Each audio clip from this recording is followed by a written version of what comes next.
থেকে বসতে নিষেধ করে, বাধা দেয়, অবশ্যই জেনে রাখবেন সে ইসলামের দুশমন।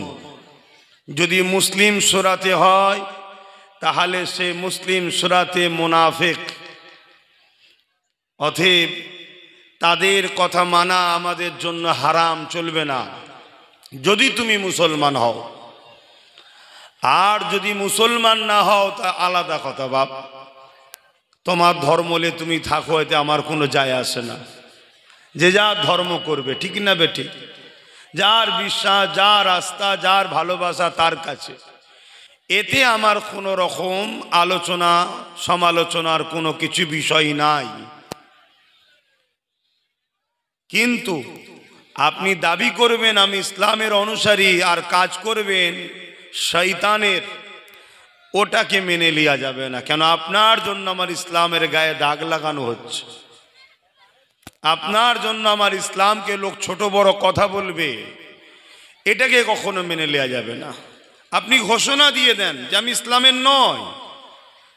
আমাদের কোনো আপত্তি আছে ভাই? আমার আব্বাজানরা কোনো আপত্তি আছে?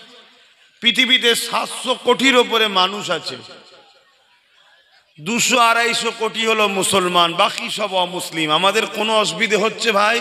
হয় না। আমাদের ভারতবর্ষে 140 কোটির ওপরে মানুষ আছে, তার মধ্যে সরকারি হিসাবে এই 50-55 কোটি হচ্ছে মুসলমান। বাকি যা আছে 90 কোটি হোক বা 95 কোটি হোক, সেগুলো সব আমার অমুসলিম ভাই বোনেরা আছে। আমাদের কোনো অসুবিধা আছে? কোনো অসুবিধা নেই। ঠিক তেমনই আপনাদের মধ্যে, আমাদের গ্রামে যদি কিছু ছেলে অমুসলিম হয়, এতে আমাদের কোনো অসুবিধে নাই। কিন্তু অসুবিধে ওই জায়গাটায়, মুসলিম দাবি করে কাজ করবে শয়তানের, মুসলিম দাবি করে কাজ করবে আল্লাহ রসুলের বিরুদ্ধে, ঠিক আছে বারে, তাহলে কিন্তু আমাদের একটা সমস্যা আছে। কেন সমস্যা? তুমি হলে ইসলামের দুশমনদের খোরাক। তোমাকে দেখে ইসলামকে লোক গুলি করবে, তোমাকে দেখে ইসলামের বিরুদ্ধে লোক ঘন্টাখানেক প্রোগ্রাম তৈরি করবে, তোমাকে দেখে ইসলামের বিরুদ্ধে মিডিয়া কোনো হুন্নে কুকুরের মতো ছুটোছুটি করবে। তোমার দ্বারা আমার ইসলামের ওপরে কেউ কথা বলবে আর আমরা চুপ থাকবো উলামারা, এটা হতে পারে না। তবে আবার উলামাদের মধ্যে দুটো দল আছে, এগুলো একটু ভূমিকা শুনে রাখেন। উলামাদের মধ্যে দুটো দল আছে, একটা খৈরুল উলামা আর একটা শাররুল উলামা। একটা ভালো উলামা, একটা খারাপ উলামা। এটা আমার আব্বা বলেনি, আমার দাদা মুজাদ্দেদ জামান বলেনি, এটা নূর নবী দয়ান নবী জানিয়েছেন যে আমার উম্মতের মধ্যে যারা উলামা হবে এদের মধ্যে দুই ধরনের থাকবে, একটা উলামায়ে সু, খারাপ উলামা, আর একটা খৈর উলামা, ভালো উলামা। খারাপ উলামা কারা? যারা কোরআন হাদিস শিখেছে, এলেম আল্লাহ দিয়েছে, কিন্তু দুনিয়ার জালিম শাসকের দালালি করবে, এক কথায় যেটা আপনারা বুঝবেন। আর ভালো উলামা কারা? যারা নিজের জানকে বাজি লাগিয়ে শাসকের বুলেটের সামনে দাঁড়িয়েও আল্লাহ ও রসুলের পক্ষে হক কথা বলবে। জোরে বলুন সুবহানাল্লাহ। এই হলো উলামা। এটা আজকে নতুন নয়, যুগ যুগ ধরে চলে আসছে। তবে আখরি জামানা তো, এখন একটু সংখ্যাটা বাড়ছে খারাপের। এটা যুগ যুগ ধরে ছিল, সময়ের সাথে সাথে সব আলোচনা করছি। ধৈর্য আছে তো নাকি? সময়ের সাথে সাথে আলোচনা একটার পর একটা আসবে। আমাদেরকে জানতে হবে, আমাদেরকে আল্লাহ সৃষ্টি করলেন, আল্লাহ আমাদেরকে দুনিয়ায় পাঠিয়েছেন কিছুদিনের জন্য, এমনি এমনি নয়। সব হিসাব নেবে আল্লাহ, জবাব সেদিন দিতে হবে আল্লাহর কাছে। আমি তো ভেবেছিলাম খুব রোদের গরম, গতকালকে আমি মালদায় ছিলাম, জান খারাপ হয়ে গেছে। গতকালকে একটা জলসার জন্য গেছি, প্রায় 7.5 ঘন্টা গাড়িতে, আবার এসেছি 7.5 ঘন্টা, অজ করেই বেরিয়ে চলে এসেছি। গেছি, নামাজ পড়েছি, উঠেছি, জলসা করেছি, নামাজ পড়েছি, গাড়িতে উঠেছি। কি কষ্ট বুঝতে পারছেন? আর তারা গিয়ে দেখি বিশাল ময়দান, ঈদগাহ, কথা বুঝলেন, বিশাল ঈদগাহ, দেখে যান ভরে গেছে। আর আল্লাহ কারে হাজারো মানুষ জড়ো হয়েছে কোরআনের মাহফিল, দিন ইসলামের আলোচনা শোনার জন্য, কিন্তু ছাই নেই। আর গতকালকে রোদও ছিল খুব, আজকে তো দেখছি মেঘলা। আমি গতকালকে ফোন করে বলেছি এদেরকে একটু কিছু একটু ছেয়ে দিয়েছে, তো ও যা ছেয়েছে ডিস্কো ছাওয়া হয়ে গেছে, ওইখানে একটুখানি ছেয়েছে। তো যা, কিন্তু আজকে ছাওয়ার আর প্রয়োজন নাই, তারপরেও কিন্তু ছেয়েছে। যাই হোক, তা আস্তে আস্তে যদি পারো খুলে দিতে পারো, দেখতে ভালো লাগবে। ছেলেরা বলছিল দেখতে ভালো লাগবে, তাই তা আমি এখানে আলোচনা করি, কমিটির দুই একজন পারো তো আস্তে আস্তে খুলে গুটিয়ে দাও, কেন আজকে মহল ভালো আছে, আল্লাহ দয়া, মেঘলা মেঘলা আবহাওয়া আছে। শীতের সময় তো ঠান্ডা হচ্ছে না, আর বর্ষায় পানিও হচ্ছে না। কয়েকটা ভলেন্টিয়ারকে বলবো ওই দূরে দাঁড়াতে, এদিকে আর কেউ না আসে, আসলে আবার দাঁড়িয়ে থাকবে। এই কমিটির ছেলেগুলো কই, জলসা কমিটি, এই ব্যাচ পরে ঘুরছাই যাবো, কয়েকজন ওখানে দাঁড়াও, এইদিকে না কেউ আর আসে, কেন এইদিকে দাঁড়ালে আবার সেই বাঁশের কাছে দাঁড়াবে। একটু আলোচনার দিকে যাচ্ছি। দরুদ শরীফ, আল্লাহুম্মা সাল্লি আলা, এই মোবাইলগুলো বন্ধ রাখো, ওয়ালা আলি।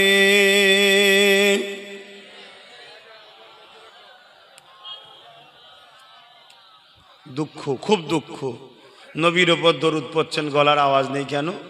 আসতে পড়লে হবে না তা বলছি না, কেন দরুদ তো আমাদের ঈমানকে মজবুত করে। আসুন, এই পৃথিবী জুড়ে যে আজকে সন্ত্রাসী শক্তি মাথাচাড়া দিয়েছে, এর মোকাবেলা ইনসাফ, ইনসানিয়াতকে জিন্দা করার জন্য একটাই শক্তি আমাদের লাগবে, সেটা হলো ঈমানের শক্তি। জোরে বলুন সুবহানাল্লাহ।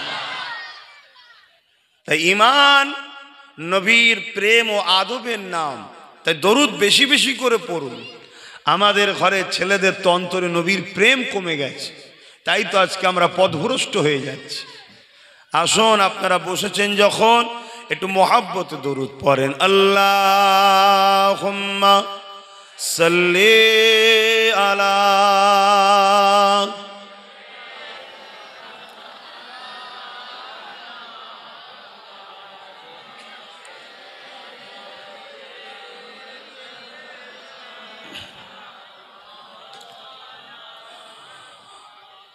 أعوذ بالله من الشيطان الرجيم. بسم الله الرحمن الرحيم.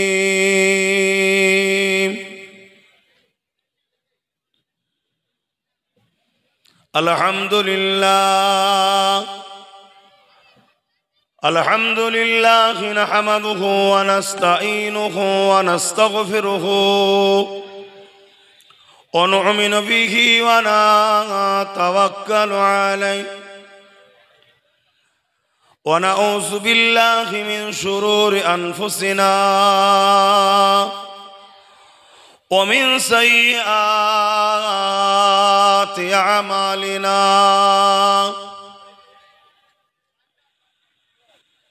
من يهدي الله فلا مضل له ومن يضلله فلا هادي له. ونشهد أن لا إله إلا الله وحده لا شريك له. ونشهد أن سيدنا وحبيبنا ومولانا محمدا عبده ورسوله.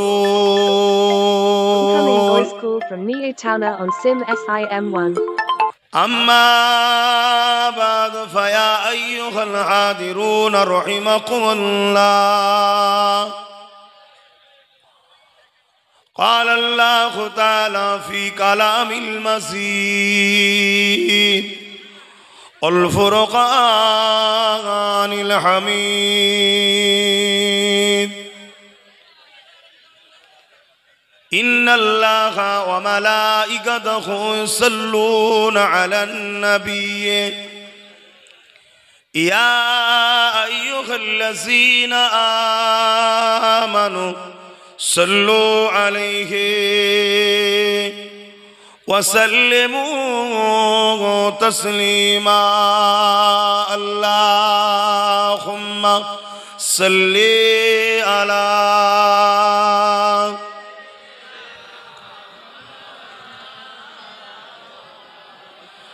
محمد وعلى آل سيدنا أروج وجل اللهم صل على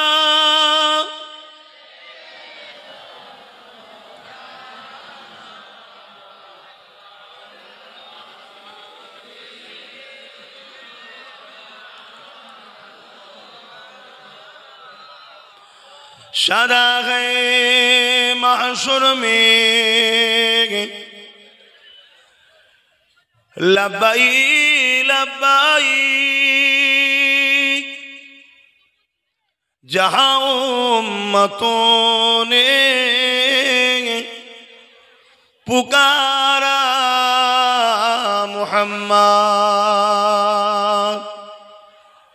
शदा है महशर में लब्बाई लब्बाई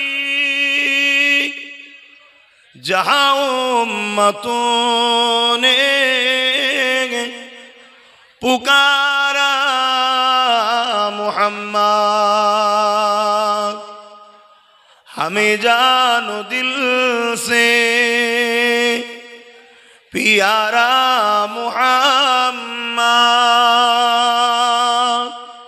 मुहम्मद की खामोखे हमारा मुहम्मद अल्लाहुम्मा सल्ली अला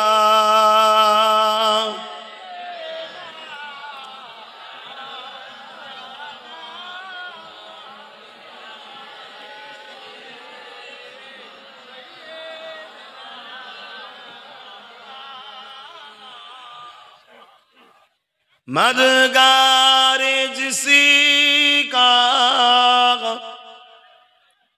रसूले खुदा हो उसे और हिम्मत का परवाह किया है मदुल को चले आएंगे कमली वाला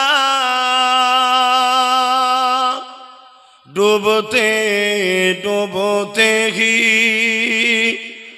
संभल जाएगा अल्लाहुम्मा सल्ले अला हद दुनिया वाला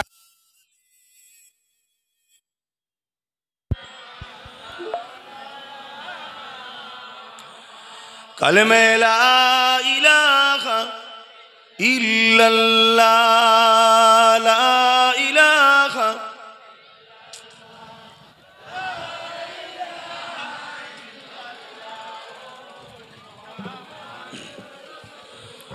हस्बी रब्बी जल्लल्लाह माफी कल्बी खैरुल्लाह हस्बी रब्बी जल्लल्लाह माफी कल्बी खैरुल्लाह नूर मुहम्मद सल्लल्लाह हक़ ला इलाहा इल्लल्लाह ला इलाहा जोर जोर ला इलाहा इल्लल्लाह ला इलाहा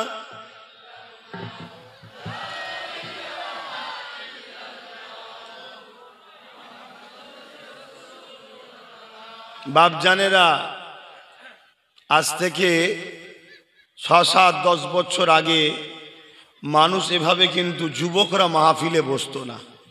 কি গো, ভুল বলছি নাকি? বসতো না। যুবকরা সব সিনেমা হলে এদিক ওদিক আড্ডা দিত। আল্লাহ করে আজকে আমাদের যুবকরা পরিবর্তন হয়ে কোরআনের মাহফিলে যায়, মসজিদে যায়, দিন ইসলামের আলোচনার মাহফিলে যায়। এতে আপনারা খুশি না বেজার? কিন্তু ইবলিস কি খুশি? ইবলিসের চেলা মানবরূপী এ সমাজে আছে না নাই?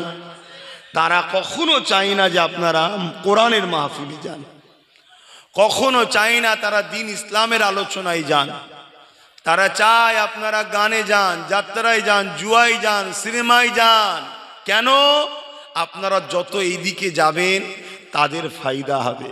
কি ফায়দা হবে? আপনাদের ঘরে লুটতে সুবিধা হবে। তারা যখন আপনাদের ঘরে লুটবে আপনারা তাদের সঙ্গে পেরে উঠতে পারবেন না। কেন? আপনাদের ঈমান দুর্বল ও নষ্ট হয়ে যাবে।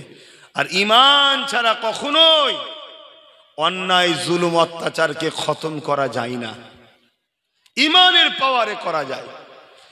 আজ আপনারা এসে বসছেন দেখে ভালো লাগছে যে আমার ভাইয়েরা, আমার আব্বা এসেছে। আপনারা এভাবে মাহফিলে বসেন, তবে হাক্কানি উলামাদের মাহফিলে বসবেন। আমি আবার বলে যাচ্ছি, যাদের মুখে আল্লাহ ও রসুলের পক্ষে কথা হবে, কোরআনের পক্ষে, দিন ইসলামের পক্ষে কথা হবে, এতিম, গরিব, বিধবা, অসহায়, লাঞ্ছিত, সঞ্চিত, বঞ্চিত মানুষের পক্ষে কথা হবে, তাদের মাহফিলে বসবেন। যারা জালিমদের দলদাস হয় তাদের সঙ্গে উঠা বসা করবেন না, আল্লাহর হস্তে বলে যাচ্ছে। ইসলামকে আমরা অনেকে মনে করি দাড়ি, টুপি, নামাজ, রোজা। না, ইসলামকে বাঁচাবার জন্য জীবন লাগলেও দিতে হবে। কেন? ইসলাম ইনসাফের নাম। বলছিলেন না মৌলানা স্যার? ইসলাম ইনসানিয়াতের নাম। ইসলাম ক্ষুধার্ত মানুষকে খানা খাওয়াবার নাম। ইসলাম বস্ত্রহীনকে বস্ত্র দিবার নাম। ইসলাম অন্নহীনকে অন্ন দিবার নাম। ইসলাম জালিমের মোকাবেলা করে মজলুমকে উদ্ধার করার নাম ইসলাম। খুব ভালো করে আমার আব্বা জান গুনো, আম্মা জান গুনো, ভাই বোন গুনো বোঝেন, এই পৃথিবী জুড়ে ইসলামের দুশ্মনেরা হাজারো মাদ্রাসা তৈরি করেছে। আমার কথা আশ্চর্য লাগলেও তথ্যভিত্তিক আলোচনা করছি। তার মধ্যে সবথেকে বড় মাদ্রাসা হলো ব্রিটেনের মাটির তলায় খ্রিস্টানদের গোপন মাদ্রাসা।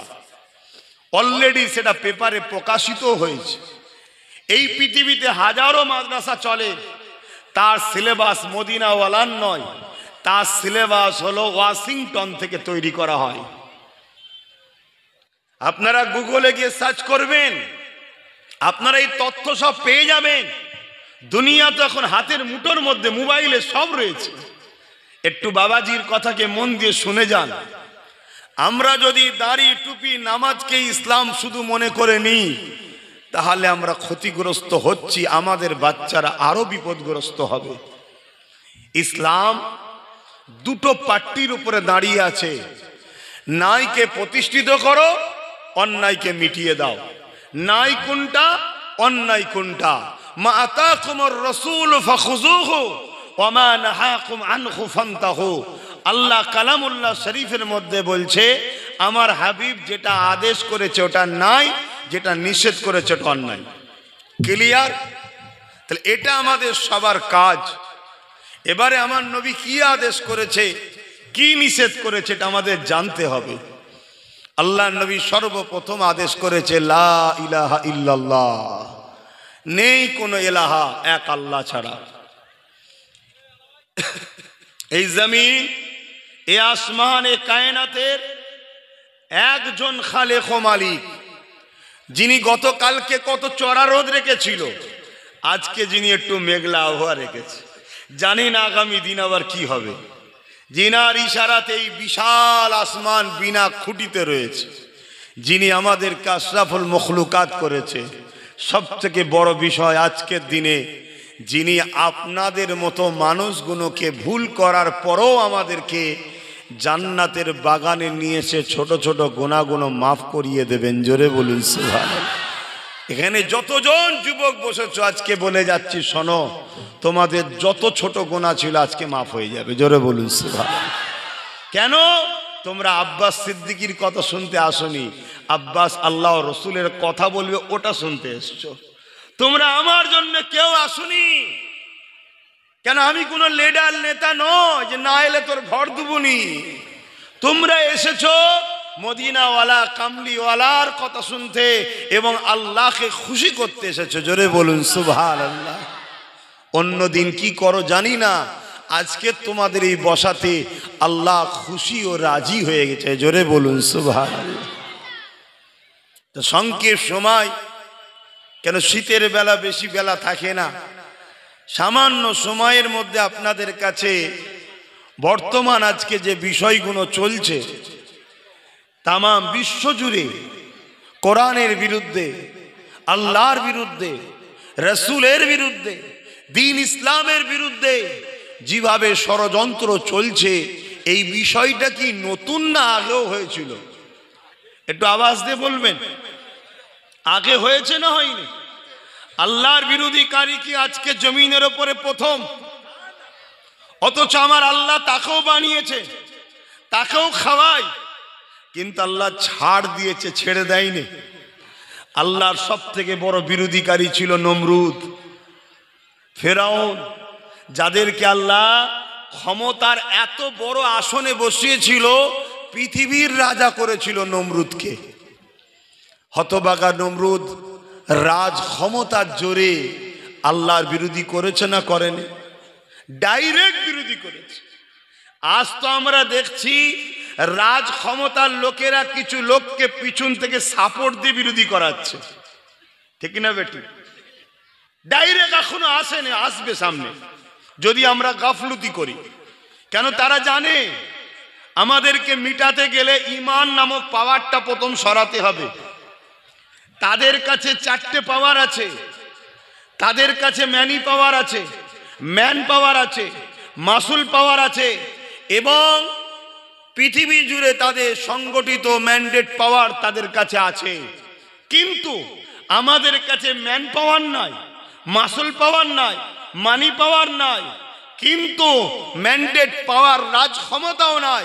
কিন্তু তারা জানে আমাদের কাছে একটা পাওয়ার আছে, এই 4 পাওয়ারের মোকাবেলা করে সেই পাওয়ার সব সময় কামিয়াবি হয়।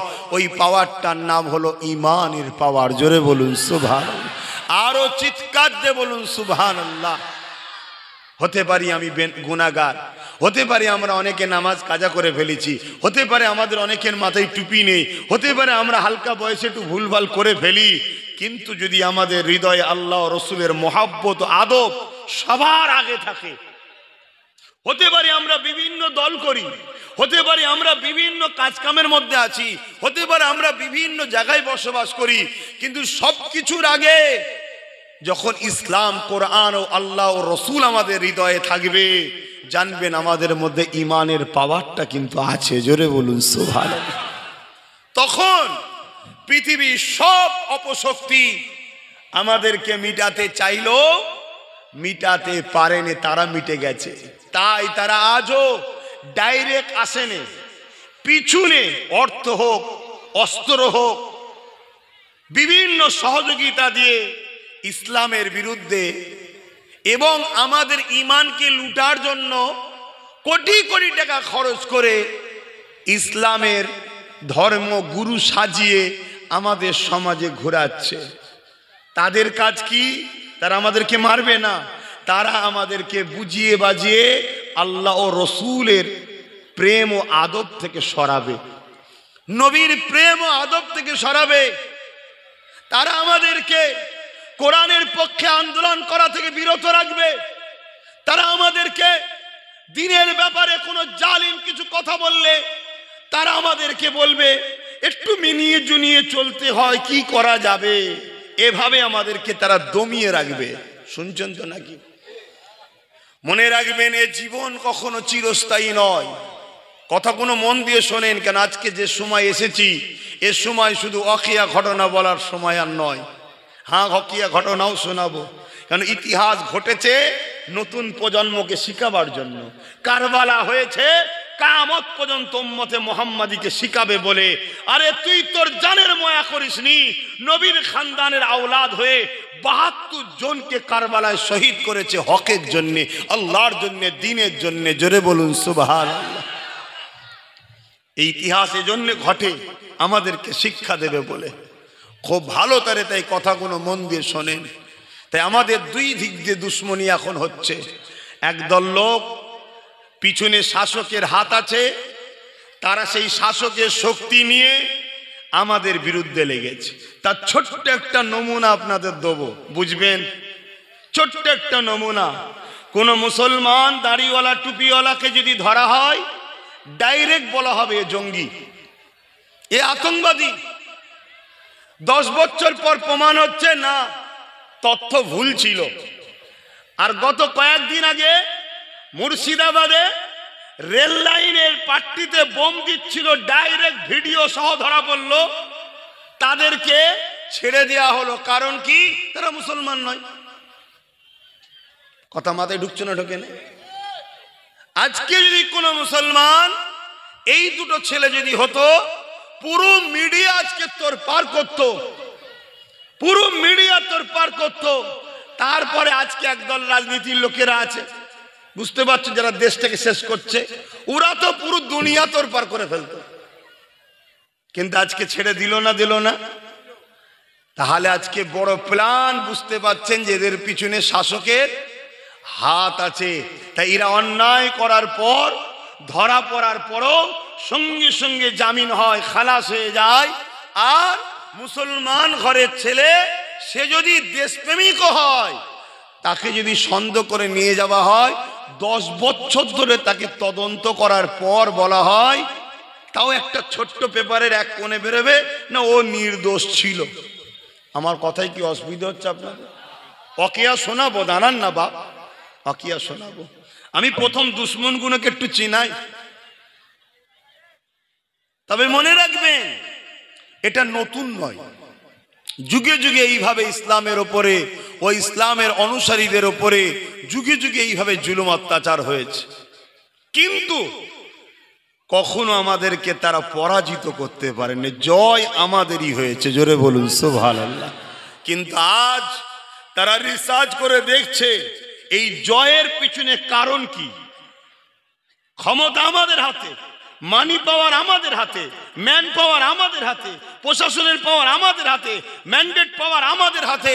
এরপরও এরা যেতে কি করে? তারা রিসার্চ করে দেখেছে এদের হৃদয়ে সবুজ গম্বুজলার মহব্বত ও আদব, যেটাকে আল্লাহ বলছে ঈমান।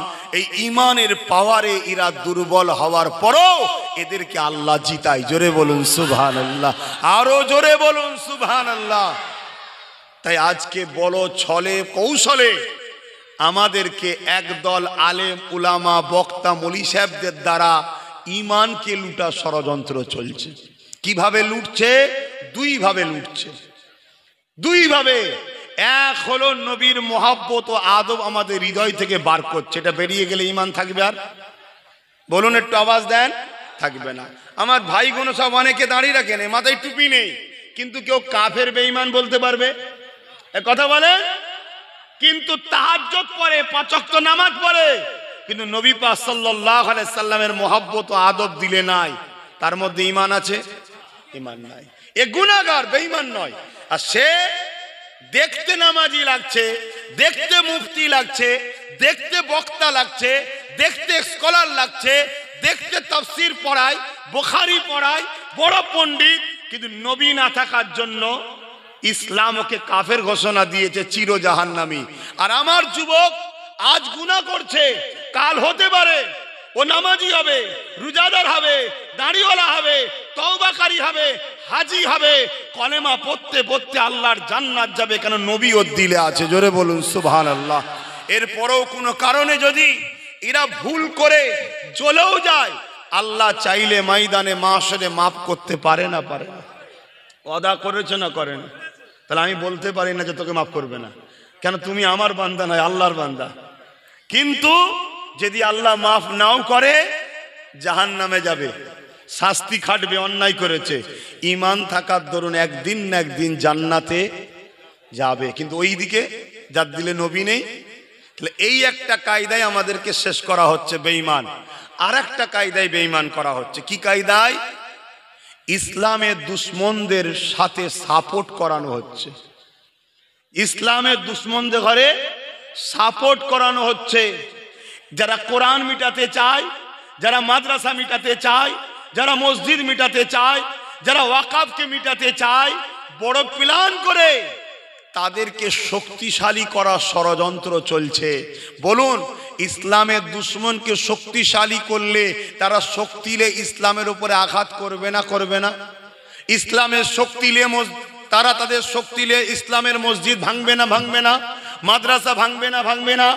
কোরআনকে বন্ধ করার ষড়যন্ত্র করবে না করবে না? এই কাজে যদি কোনো নবীর উম্মত মুসলমান দাবিদার তাদেরকে সাপোর্ট করে শক্তিশালী করে, ঈমান থাকবে। আওয়াজ দেন। কিন্তু এই সবের মূলে নেতৃত্ব দিচ্ছে কারা?